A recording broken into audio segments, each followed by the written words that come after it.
Satres Narkoba Polres Tabanan dalam rentang waktu sebulan mengamankan 11 tersangka dari 8 kasus penyalahgunaan narkoba. 2 diantaranya seorang residivis yang kembali berulah. Dari para tersangka, total barang bukti yang disita sebanyak 337 paket sabu dengan berat bersih 128,96 gram dan 3 butir ekstasi seberat 0,78 gram. Dua residivis tersebut yakni PBP alias BY dan HDY residivis kasus narkoba tahun 2024. Polisi menangkap PBP di Desa Kabe-Kabe dan disita 13 paket sabu seberat 3,09 gram dan 3 butir ekstasi.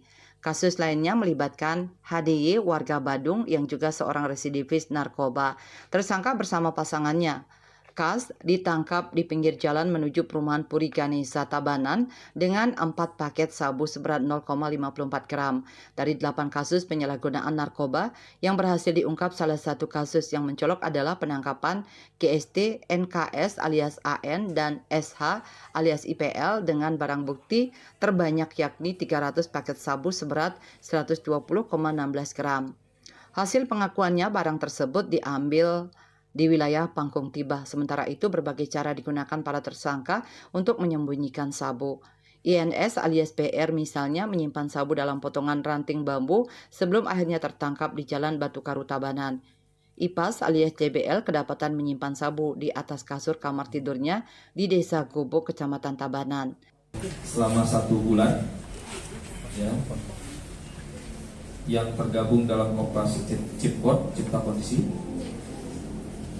Polres Tabanan mengungkap 8 kasus narkotika dengan total jumlah tersangka 11 orang.